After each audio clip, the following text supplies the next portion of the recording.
Ladies and gentlemen, welcome back to the workshop. We're here today to build ourselves one kickin' chef's knife. Before we jump into doing that, let's thank today's sponsor. Today's episode is sponsored by NordPass, which is a password manager that is going to autofill passwords across platforms, across devices. It's going to keep them real nice and safe and secure. You're not going to be forgetting credentials or account logins anymore, and it's free to use. Go to nordpass.com to download it and start keeping your passwords safe and secure. So we're gonna start things off by designing the knife first off. I already have a pretty good idea of what I wanna do, but I wanna get everything nailed down exactly how I want it. Let's go ahead and start off designing this knife.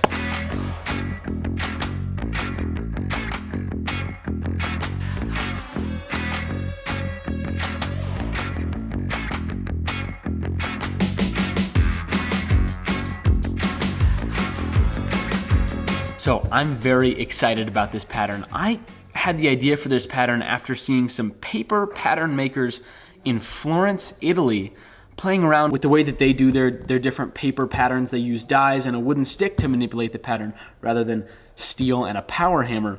But I saw them do this design and I was like, holy cow, that looks a lot like W's. And then they continued with the pattern and they made this kind of flowy, leaf-looking shape. It has kind of a feathered look to it. I don't know, I loved it and I thought, you know what, I think I can make that in steel. And that was about 3 years ago. It was, I think, about 2 weeks before I actually met Alec for the first time when I was over there. And so I've been excited to make this pattern for about 3 years now. And so we're gonna start off by making a swaging die for the power hammer that allow us to get this fit together shape. I'm probably gonna have to do some custom fitting of the tiles, and it's a very geometric pattern. I've never seen anyone do anything like this before, so I'm very excited to give it a go. Let's go ahead and jump in to figuring out how we're gonna make this shape specifically. It's gonna take a second.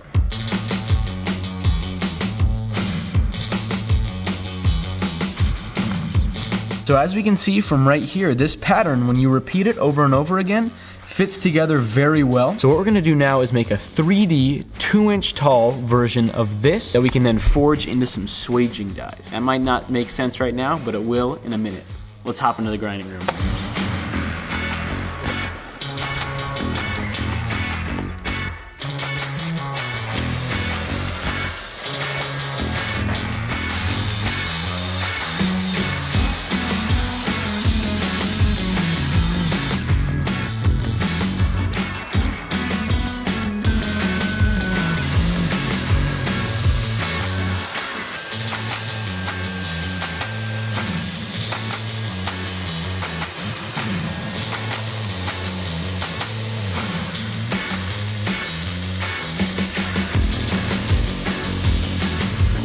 Okay, so here's where we're at.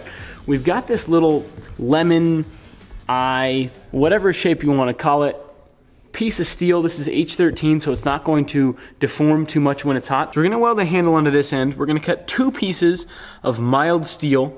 We're gonna heat those up, put this in between them, and smash them together. And that'll be making our swage tooling, which means that it'll have this perfect imprint running along it, so that way we can feed a bar of steel through it, and what it's gonna come out looking like is like this, which means we'll then be able to cut off slices of it and then fit them together and forge weld our blade out of it, which is gonna be pretty dang cool.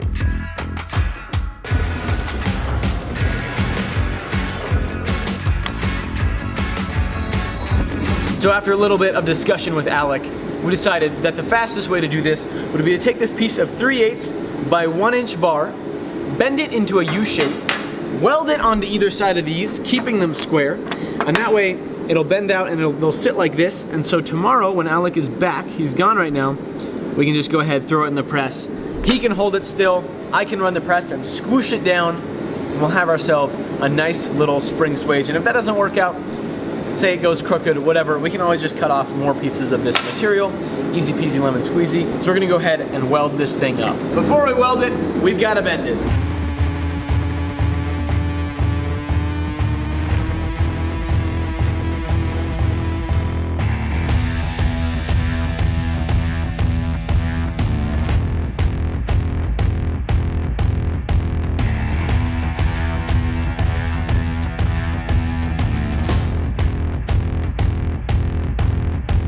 So, now that we've got that welded up, it's kind of dirty. It'll work though, it'll move around a little bit when we forge it. Next step now is gonna be getting started on our steel. So I'm gonna stack up a chunky billet. Let's jump into it.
So now we've got the billet to the point where it's ready to be hot cut. This is a hot cut that I got a long time ago for an old press that I had. And we're gonna modify it to be able to use it in the Yang press, and that's gonna be really easy. All we've gotta do is drill 4 holes, and we've also gotta clean up this cutting bit right here, make it go through a little bit better, and then we'll be ready to split that bar straight down the center and weld it back together.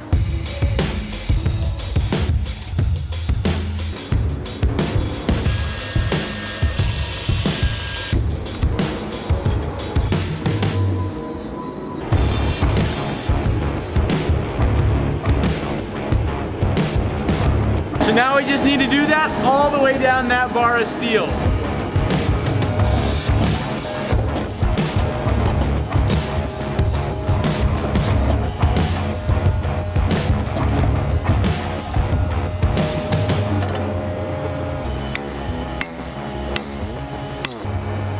So here we have our feather cut steel canoe. You can kind of see already that dragging of the layers. That's what gives us that feather shape to it. It's now time to cut this apart, clean it up, and TIG weld it back together.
So I cut up that billet and I decided that I was going to cut it into 4 separate pieces, and the reason for that is because it was so long.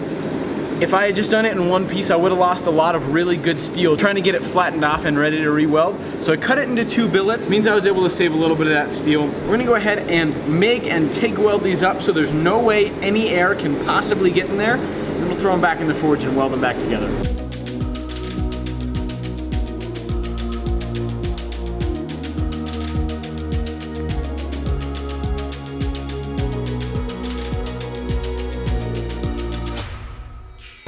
Got the first billet stuck together. This is the second one. It's pretty flat, as you can tell by the fact that the surface tension from the WD-40 holds it together. Let's TIG weld this one up as well.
All right, we're gonna cut it and see how this pattern is looking.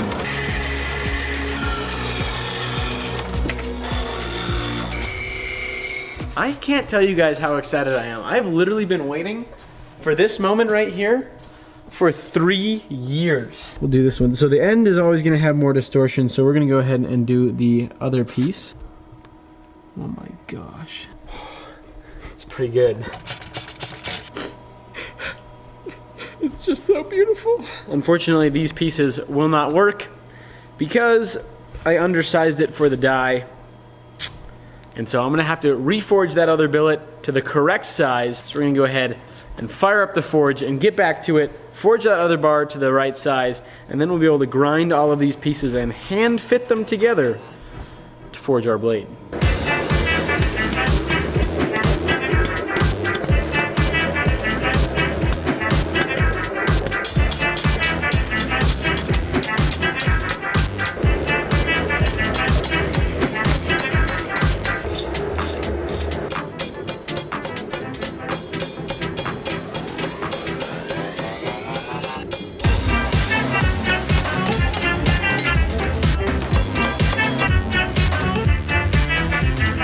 All right, we're cutting off the first little end here. I'm gonna cut 3 pieces, same little end pieces, just to make sure that they're all gonna fit together well. I mean, aha, very good.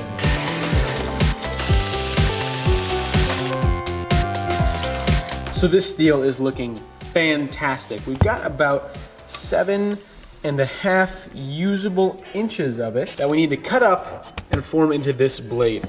Now I did what I thought was gonna take just a second and mapped out how I'm gonna turn this into a billet, and it's gonna take 12 full pieces and then another 5.5 pieces of half cuts like this. So I'm gonna go ahead now, slap this puppy in the bandsaw and start cutting off 3/8 inch slices. That's a little under 10 mil for those of you who don't live in America.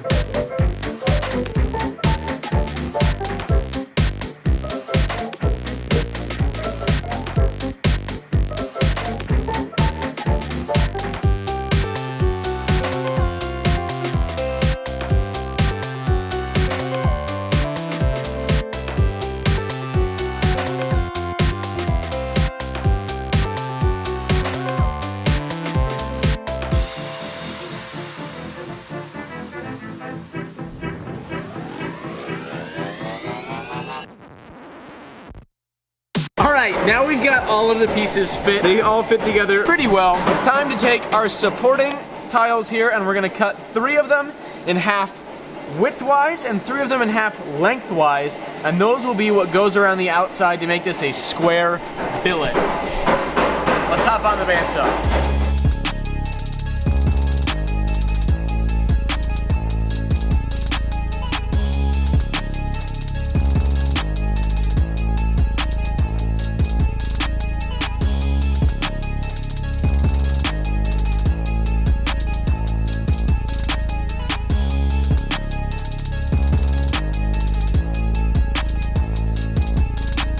Finally, we've got it fit together. Look at that, the perfect fit. The billet came out a little bit smaller than I was hoping, but I think we'll be able to work with it. Not classic not joke right there.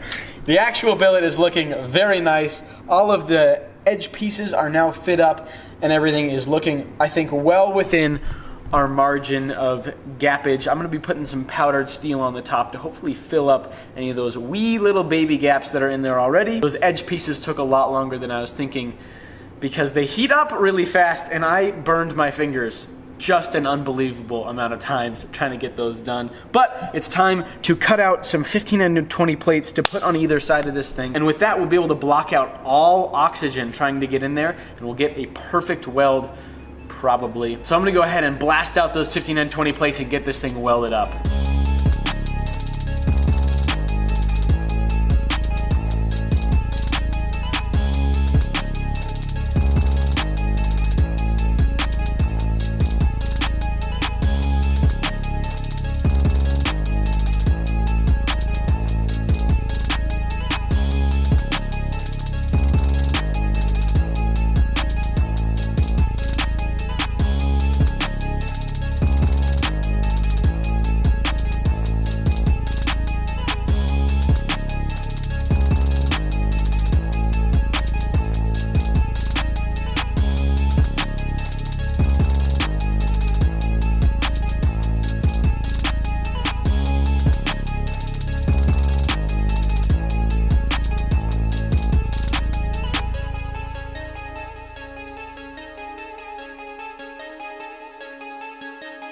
So this thing is looking absolutely swell.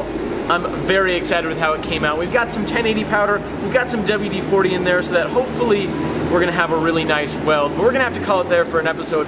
But before we end it, let's thank today's sponsor. Today's episode was sponsored by NordPass, which is a password manager designed to help give you that extra little bit of digital hygiene while you're on the web. Of course, you all have logins and accounts on dozens, if not hundreds of different online services. And if you're practicing good digital hygiene, you're now spending a lot of time changing passwords on all these dozens and hundreds of services, and they're all unique, but chances are you're probably not. Fortunately, you probably have similar passwords across all of these platforms, which means if one platform gets hacked and there is a data breach, you could have all of the data from all of these platforms compromised, which is no good. There are websites where you can find out if your email has already been in a data breach, which is quite scary to see, but it'll hopefully help show you why it's so important to have secure passwords. NordPass, as a password manager, works on any platform, on any device. What's more is you can actually give access to certain passwords to certain people. So say, there's a quarantine going on. Say Billy Bob wants to go ahead and have access to your streaming profile, and you know you're not going to be watching it during the day, and you say, yes, Billy Bob, you can have access to it. And with NordPass, you can give him access to it, but when Billy Bob starts infringing on your opportunity to be able to enjoy that streaming service in the evenings, you can say, Billy Bob, kaboosh! And you can boot him off that platform and revoke access to that password. NordPass is free to use. There is a completely free version that doesn't require you to give your credit card, so it means you can start managing your passwords securely right now. You can import all your saved passwords from other platforms like Google Chrome and get them safely put in one place. You can go to nordpass.com to get started. It'll help support the channel when you do, and also you can be helping keep yourself a little safer and more secure. Thank you, NordPass. See you all very soon. Bye-bye.